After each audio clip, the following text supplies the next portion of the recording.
Hello everyone. Welcome to my channel. Echo of Life. Let's start. Leo was a child who seldom filled a space with sound. Yet his quiet carried a gravity that was palpable. While other children chased each other with wild laughter, spilling their joy into the air without thought, Leo often watched from the edges, as if the world were a vibrant painting and he had been sketched just outside its frame. He wasn't born this way. No child enters the world afraid of connection.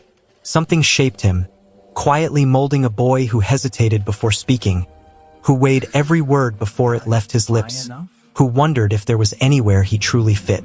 If you had seen him in the schoolyard, you might have noticed how his eyes moved from group to group, not with jealousy exactly, but with a wordless longing. He wanted to belong, but belonging felt like a language he had never been taught. And like many children who grow into adults with social anxiety, Leo's story started at home. His father spoke rarely, not with gentle quiet, but with a silence that felt heavy, that made a child wonder what he'd done wrong. His mother was present but often distant, wrapped in her own unspoken worries. To Leo, love didn't feel direct. It was more like a distant echo, hearing laughter from another room, but never being invited inside. Children who don't feel consistently loved don't stop needing love. They just begin to question whether they deserve it. And that questioning seeped slowly into every part of Leo's mind. Psychologists say that a child's sense of self is built like scaffolding in the early years. Each moment of warmth, each encouraging glance, each hug, each word of care. These become beams that support a growing confidence. For Leo, those beams were thin and unsteady. Instead of sturdy pillars, he grew with fragile doubts. Am I enough? Wasn't a question he spoke aloud, but it lived in him like a quiet hum beneath everything. When he started school, the outside world reflected what he already feared inside. Children notice difference.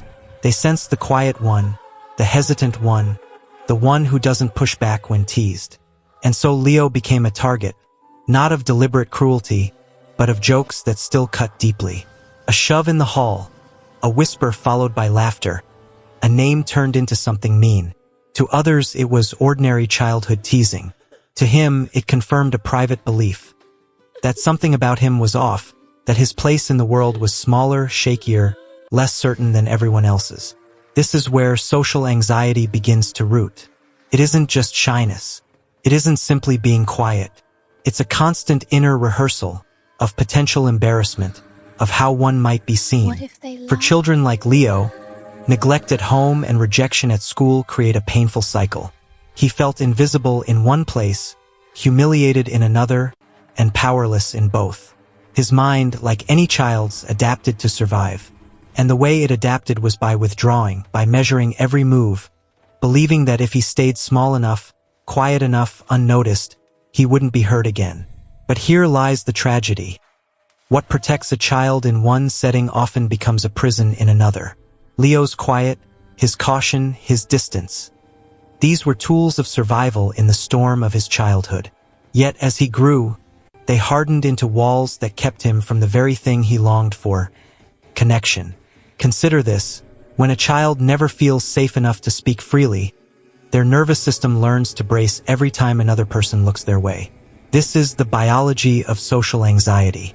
The brain's threat detection system becomes overactive. The body floods with adrenaline even when the threat is just someone saying, "Hi, how are you?" To Leo, simple exchanges felt like tests he was bound to fail. Every distant laugh might be at his expense. Every pause in conversation felt like rejection. So social life, meant to be the fabric of childhood, became for him a careful walk on a tightrope. Each step felt uncertain, each glance a possible danger. One day during a group project, his classmates asked him to present a short explanation in front of the class. To Leo, the request felt like standing at the edge of a cliff. His chest tightened, his palms grew damp, his voice trembled before a sound even came out. And when the words finally emerged, they stumbled, broken by hesitation. A few children snickered, not from malice, but because children don't grasp the weight of their laughter. To Leo, though, it was confirmation. The spotlight had burned him, and the memory would replay in his mind for weeks. Ironically, socially anxious children are often the most observant, the most attuned to detail. They notice a flicker in someone's eyes, a shift in tone, the subtle cues others miss. Their empathy is often heightened because they spend so much time scanning emotional landscapes, trying to avoid danger. But without the balance of confidence and care, that sensitivity becomes overwhelming. The gift of deep perception turns into the burden of constant self-doubt. Leo's story isn't his alone. It's the story of countless children who grow up in homes where love feels inconsistent, in schools where casual cruelty hides behind just teasing, in societies where quietness is mistaken for weakness. These children don't choose social anxiety. They adapt to the world they're given. They internalize the unspoken lesson. Safety lies in silence. Invisibility is the only way to survive. But the deeper truth is this: social anxiety isn't just fear of others. At its root, it's fear of being seen. It's the terror that if the world truly saw you, your voice, your flaws, your needs, it would turn away entirely. And that belief, once planted in childhood, grows like a shadow across the years. As Leo grew, he carried that shadow with him. At family gatherings, he lingered at the edges. In classrooms, he avoided raising his hand even when he knew the answer. On the rare occasion someone reached out kindly, he questioned it, wondering if it was a joke, a setup, or a kindness that would soon vanish. His inner voice was relentless. What if I say the wrong thing? What if they laugh? What if I'm not enough? Psychologists call this anticipatory anxiety. Fear not of what is, but of what might be. For socially anxious children, the future fills with imagined humiliations, endless rehearsals of rejection. And so, many moments of potential joy are lost, not because rejection happens, but because the fear of it is enough to silence them. What does it do to a young soul when their earliest memories of love are laced with absence or doubt? It creates more than anxiety, it fractures the sense of self. It teaches them that their worth is conditional, fragile, always on the verge of being withdrawn. And that belief becomes the lens through which they see everything. As years passed, Leo's quiet followed him like a shadow he couldn't shake. What began as a child's hesitance grew into an adolescent's guarded composure. Outwardly, he seemed calm, almost invisible, but inside, every interaction felt like walking on thin glass. He replayed conversations long after they ended, searching for mistakes no one else noticed. He analyzed how he stood, how his hands moved, how his voice cracked on certain words. In his mind, the world was always watching, always judging, always one step from confirming his deepest fear, that he didn't belong. Psychologists describe social anxiety as a fear of negative evaluation. But for Leo, it went deeper. It wasn't only about what others thought, it was about what he thought of himself. His self-image had been shaped by years of quiet neglect and subtle rejection. When a child doesn't hear, "You are loved as you are," they begin to believe love must be earned, performed, or disguised. And so Leo grew carrying an invisible weight, the belief that he had to be perfect to be acceptable, flawless to be safe. At school, this showed in small ways. He stayed up late rewriting essays, terrified a single mistake would expose him. He avoided raising his hand, not because he didn't know the answer, but because the possibility of being wrong felt unbearable. In group talks, he rehearsed responses in his head but rarely spoke them aloud. And when he did finally speak, he left the moment haunted, replaying each syllable, convinced others had noticed his nerves. This is one of social anxiety's cruel paradoxes. The more a person longs for connection, the more their fear of rejection prevents it. Leo wanted friends. He wanted to laugh freely. He wanted to share the quiet, beautiful thoughts that filled his mind. But each time an opportunity arose, a wall rose inside him. What if they laugh? What if I embarrass myself? What if I say the wrong thing? And so he stayed silent. And that silence was misunderstood. To others, he seemed distant, uninterested, maybe even unfriendly. But beneath that surface was a heart desperate to be seen. By adolescence, the stakes felt higher. Teenagers live in a world of performance. Every hallway a stage, every classroom a quiet contest for approval. For Leo, this world magnified his fears. Walking into a crowded cafeteria felt like stepping into a spotlight. Every distant laugh felt personal. Every whisper felt loaded. The truth, of course, was that most people weren't thinking of him at all. But an anxious mind doesn't need evidence, it only needs possibility. And possibility was enough to keep him trapped. Yet it's important to understand, social anxiety isn't weakness.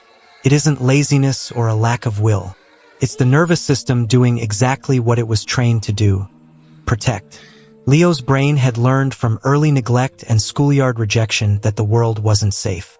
So his body responded with adrenaline. His heart raced, his hands shook, his words stumbled.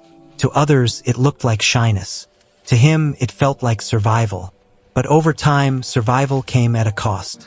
Because while silence shielded him from rejection, it also kept him from belonging. Friendships faded because he was too afraid to reach out. Opportunities passed because he was too afraid to speak. Life grew smaller, narrower, shaped less by desire and more by avoidance. And the tragedy of avoidance is that it convinces you you're safe, while quietly stealing the very life you long for. Still, there were moments when Leo glimpsed another possibility. A kind teacher who praised his writing. A classmate who smiled at him without mockery.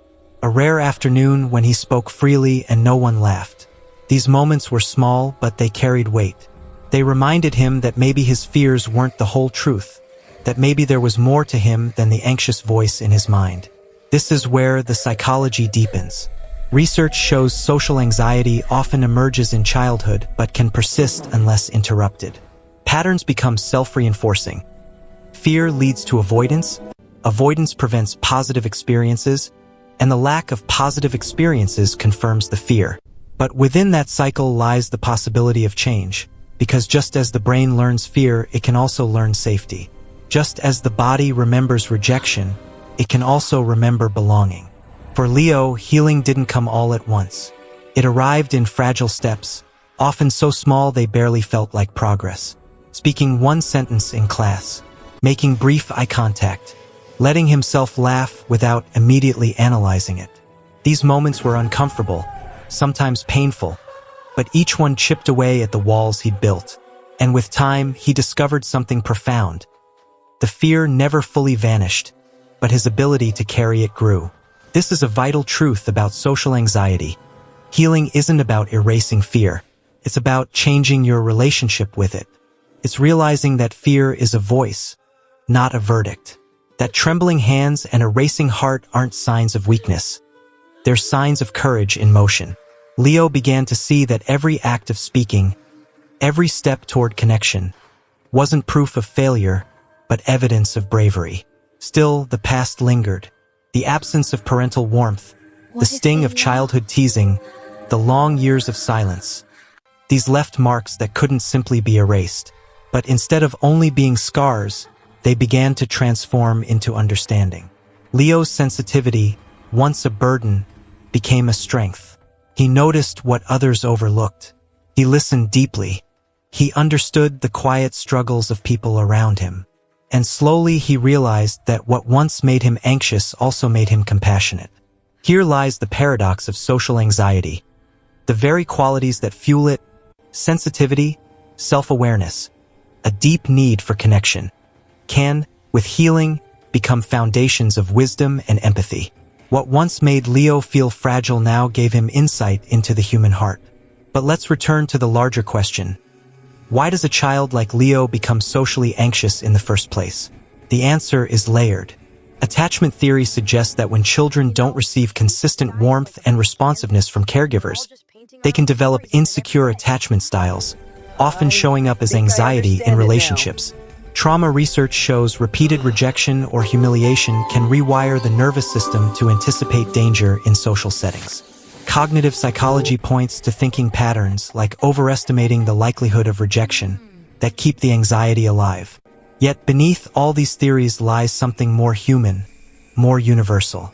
At the core of social anxiety is a longing to belong, to be accepted, to be loved without condition. When that longing goes unmet in childhood, it doesn't disappear. It grows quietly, shaping how a person sees themselves in the world. And until it's met, Even in adulthood, the child within still waits at the edge of the playground, watching others laugh, wondering if there's a place for them, too. Leo's journey reminds us of this. Behind every quiet child, every hesitant teen, every anxious adult, there's a story. A story of moments that shaped their nervous system, of absences that carved doubt into their heart, of small hurts that echoed louder than anyone knew. To dismiss them as shy or antisocial is to miss the depth of their experience. To understand them is to see not only their fear, but their resilience. So the psychology of a child who becomes socially anxious isn't only about anxiety. It's about the complexity of being human. It's about how love, or the lack of it, leaves lasting imprints. It's about how sensitivity can be both wound and gift. It's about how silence can hide longing, and how longing, met with understanding, can finally lead toward healing. In the end, Leo's story isn't only his. It's about us. Because in some way, we all carry echoes of social anxiety. Moments we feared judgment, stayed quiet instead of speaking, doubted our place in the world. Perhaps that's why such stories feel familiar. They remind us that the desire to be seen, to be loved, to belong, is the most human longing of all. And though fear may whisper otherwise, the truth remains. Every child, every person, deserves a place where their presence is enough. Thank you, everyone. Please subscribe my channel for more update